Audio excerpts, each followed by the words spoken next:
आज आपल्यामध्ये ज्येष्ठ कलाकार सचिनजी पिळगावकर यांची विशेष उपस्थिती आहे। बालपणापासूनच सचिनजी भारतीय चित्रपटसृष्टीशी संबंधित आहेत।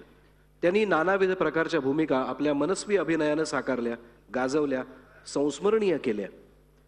गेल्या 50 वर्षातील चित्रपटसृष्टीचे साक्षीदार आहेत। एक अनुभव संपन्न अष्टपैलू व्यक्तिमत्व म्हणजेच सचिनजी।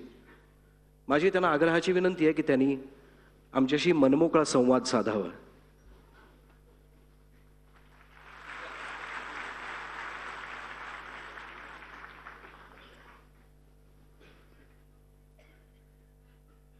माझे मित्र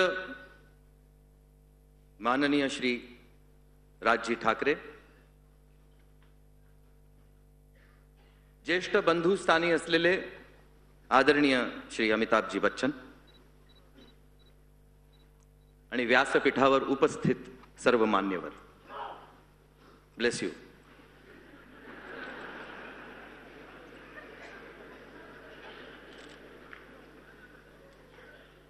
सर्वप्रथम मला माझ्या मित्राचं कौतुक करावंसं वाटतं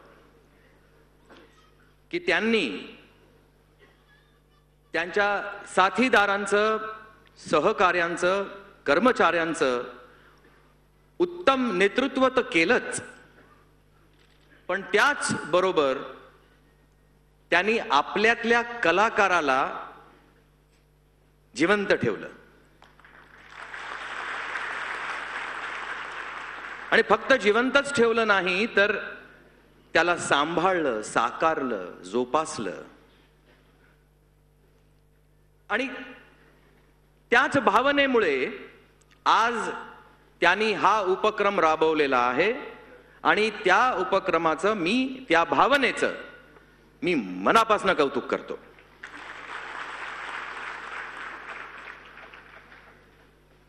आणि मला अभिमान आहे की मी तुमचा मित्र आहे।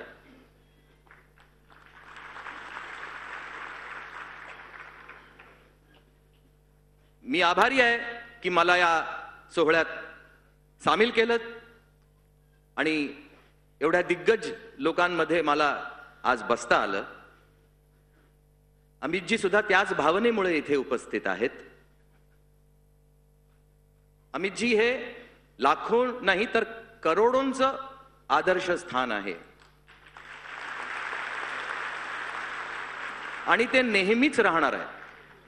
ते मला मोठ्या बंधूसारखे आहेत, तर जयाजी मला बहिणीसारखे आहेत। खरं म्हणजे आमच्या दोघांत म्हणजे या दोघांचं जे माझ्याशी नातं आहे त्यामुळे कदाचित यांचं नातं गडबडीत येऊ शकतं दोघांचं, कारण एक माझा भाऊ आहे, एक माझी बहीण आहे आणि दोघंही पती पत्नी आहेत।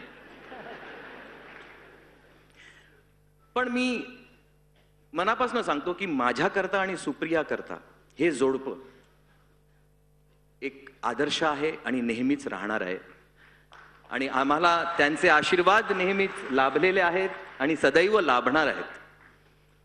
आज इथे फार मनापासून मोठी एक अशी जाहीर गोष्ट झालेली आहे। ह्या सर्वांचे विमा अशा प्रकारे दिले जात आहेत आणि 100व्या वर्षी चित्रपटसृष्टीच्या 100व्या वर्षी किंवा 100 वर्ष पूर्ण झाल्यानंतर हा उपक्रम इथे साजरा होतोय।